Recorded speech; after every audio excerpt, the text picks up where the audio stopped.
la une de l'actualité, en Guinée, des journalistes sont sortis ce lundi matin sous une pluie battante à Conakry pour exiger le respect des droits de 2 journalistes inculpés et placés sous contrôle judiciaire. Après l'appel des séparatistes à des journées villes mortes, des milliers de personnes ont quitté ces derniers jours les régions anglophones du Cameroun.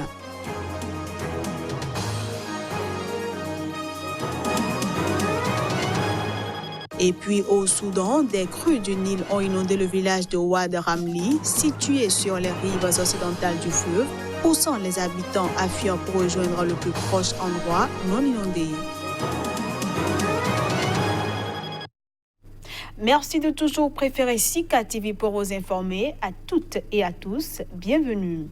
Au Soudan du Sud, le journaliste Michael Christopher est désormais libre de ses mouvements. Il était détenu depuis la mi-juillet par les services de sécurité de son pays. Jusqu'à sa mise en liberté, aucune charge n'a été retenue contre lui. Michael Christopher, rédacteur en chef du quotidien en arabe Al-Watan, était détenu sans explication par les services de sécurité du Soudan du Sud depuis le 17 juillet. 2 jours plus tôt, le journaliste et son épouse avaient été forcés à quitter un avion à destination de Nairobi où ils devaient se rendre pour des raisons médicales. Son passeport avait été confisqué et il avait reçu l'ordre de se présenter au siège des services de sécurité. Les États-Unis, des organisations internationales de défense des droits humains et des militants sud-soudanais avaient multiplié les appels en faveur de sa libération. L'homme a confié avoir été pendant sa détention essentiellement interrogé sur des propos qu'il avait tenus dans une interview avec Voice of America au sujet de la fermeture de son journal en mars et des menaces de mort qu'il avait alors reçues. En effet, les autorités s'étaient senties visées par ces déclarations. Christopher avait suscité la colère des autorités pour ses articles favorables au soulèvement populaire au Soudan et la licence d'opération de son journal n'avait pas été renouvelée en mars. Il a dit espérer obtenir très rapidement la réouverture de son journal. Le Soudan du Sud est la 139e sur 180 de l'index sur la liberté de presse de Reporters sans frontières. Des années de guerre civile ont affaibli les médias dans le pays et l'autocensure est très développée à la suite des pressions des autorités sur la presse. De 2014 à 2017, au moins 10 journalistes ont été tués au Soudan du Sud. Parlons toujours des journalistes. Ceux de la Guinée ont manifesté ce lundi matin contre le harcèlement par les autorités. Ils expriment ainsi leur colère face à la dégradation des libertés de la presse. L'administrateur du groupe de presse Le Lynx, Souleymane Diallo, et un journaliste de la radio de la même entité, Boubacar Diallo, ont été inculpés de diffamation et placés sous contrôle judiciaire respectivement les 19 et 20 août à Conakry. Ces poursuites font suite à une intervention sur la radio Lynx FM d'une auditrice accusant le ministre guinéen de la Défense Mohamed Diané d'avoir détourné de l'argent destiné à des casques bleus guinéens de la mission de l'ONU au Mali, MINUSMA. Suite à leur inculpation, des dizaines de journalistes guinéens ont manifesté à Conakry pour dénoncer le harcèlement des médias privés par les autorités. Nous avons été convoqués à la DPJ pour une émission qui n'a pas été du goût du pouvoir et en violation totale de toutes nos procédures. La loi qui a été invoquée, c'est celle sur la cybercriminalité. À notre sens, la radio n'est pas un système informatique. Donc, nous ne nous considérons pas comme des cybercriminels. Enfin, la liberté de la presse est menacée et c'est comme si on voulait faire taire les journalistes. Alors, comment est-ce qu'on peut se sentir menacé dans l'exercice de notre boulot? Donc, vraiment, si c'est cela, nous nous insurgeons contre cela. C'est pourquoi nous nous levons. Avant que ça ne soit trop tard, c'est maintenant qu'il faut réagir.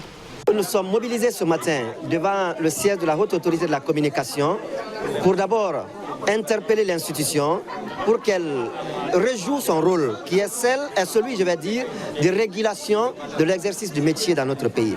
Le deuxième pan de notre mobilisation, c'est envoyer un signal fort aux autorités pour dire que, quelles que soient les manœuvres pour nous faire taire, la presse n'est pas prête à se taire. La Guinée occupe la 107e position dans le classement 2019 de l'Organisation de défense de la presse Reporters sans frontières, sur un total de 180 pays. Des habitants de Kinshasa, la capitale de la République démocratique du Congo, ont pris d'assaut les kiosques à journaux. Ceci après que le futur gouvernement de coalition du pays ait enfin été dévoilé suite à des mois de négociations. Le gouvernement est enfin là. Le président de la République, chef de l'État, a enfin signé l'ordonnance. Donc aujourd'hui, le gouvernement ayant été constitué, on se mettra bientôt au travail. Oui, les défis sont vraiment énormes et on l'entend dès ce lundi 2 septembre sur la rentrée scolaire, la gratuité de l'enseignement primaire. Voilà le premier grand défi. Ah, c'est ça? Oui. Le deuxième grand défi, c'est par rapport à la sécurité et à l'intégrité nationale.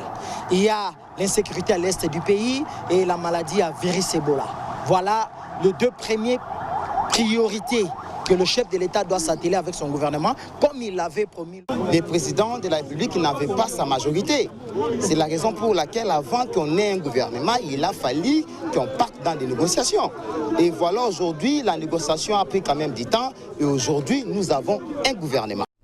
Ce journal se poursuit. Des milliers de personnes ont quitté ces derniers jours les régions anglophones du Cameroun, une partie d'entre eux redoutant une escalade des violences. Leur départ intervient après l'appel des séparatistes à des journées ville morte. Des habitants de Bamenda, chef-lieu du nord-ouest, région anglophone du Cameroun, ont quitté la ville par bus, redoutant une escalade des violences après l'appel des séparatistes à des journées villes mortes selon l'ONU et des ONG. Parmi eux, de nombreux parents envoient leurs enfants en dehors de ces régions pour qu'ils poursuivent une scolarité normale. Je quitte Bamenda à cause du lockdown qui va avoir lieu. Nous savons que la ville ne sera plus aussi sûre. C'est pourquoi je vais à Bafoussam pour y rester quelques temps avant de revenir.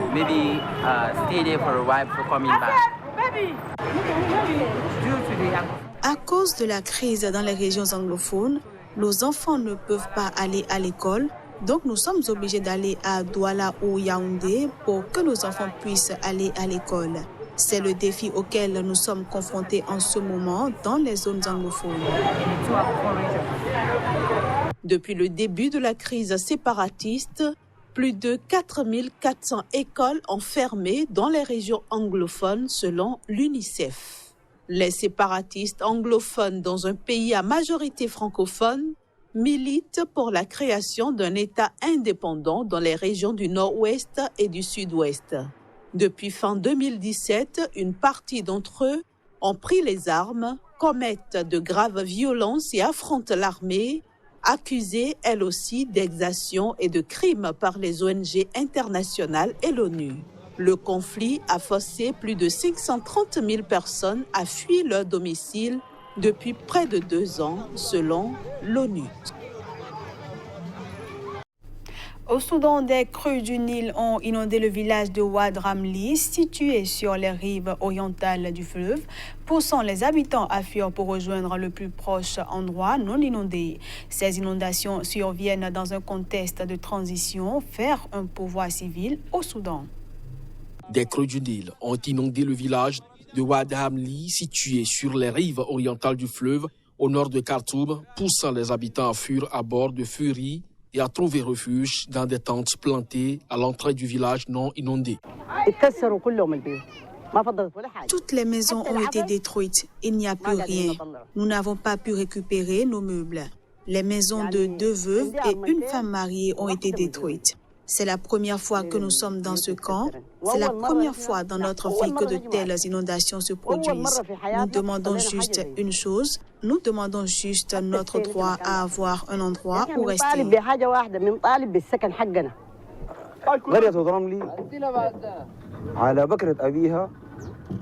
Il n'y avait pas d'inondation dans la région de Ouad Ramli. Mais maintenant que vous regardez autour de vous, tout a disparu. Dieu merci, aucune vie n'a été perdue. Mais toutes nos affaires ont disparu et nous n'avons plus rien. L'eau est arrivée et a tout détruit dans les bâtiments.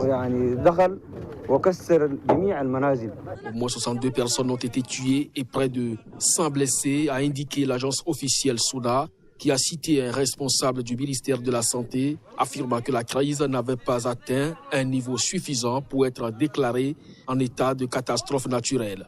Bénévoles et humanitaires se sont immédiatement rendus à Wad Ramli après l'inondation. Les autorités ont envoyé camions et bateaux pour sauver les familles touchées et leurs effets personnels. Vendredi dernier, le nouveau Premier ministre Abdallah Hamdok s'est rendu à Wad Ramli et appelé à accroître les efforts humanitaires. Selon l'ONU, cette crise devrait durer jusqu'en octobre, fin de la période des pluies. On passe cette fois-ci à la revue de presse Afrique.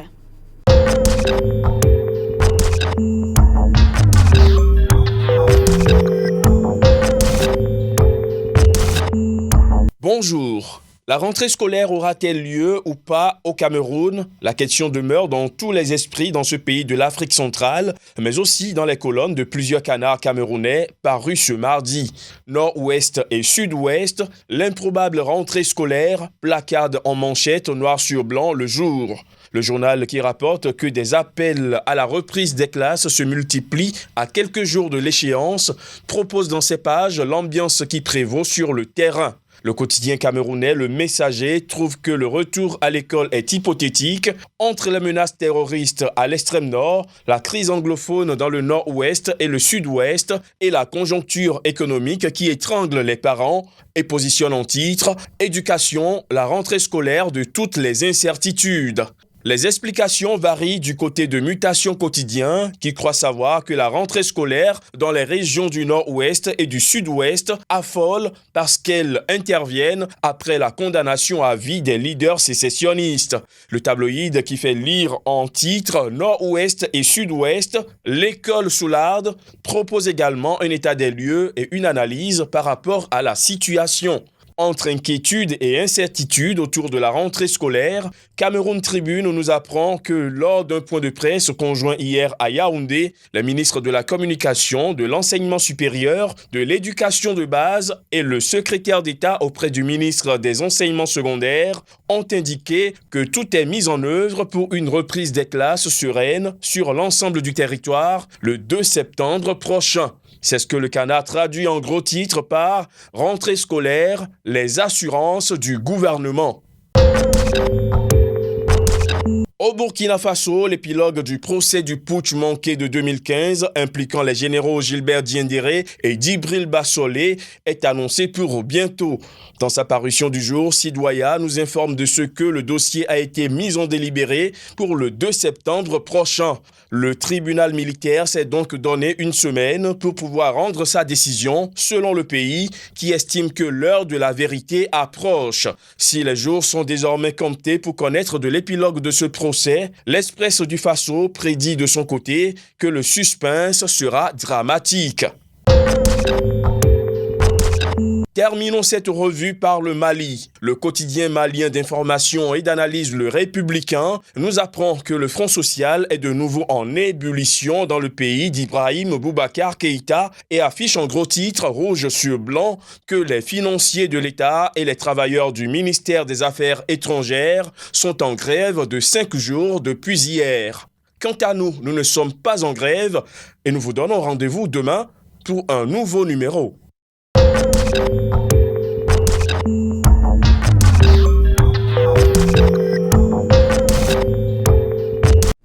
Et voilà, mesdames, messieurs, ce sera tout pour cette édition que je vous remercie d'avoir suivi.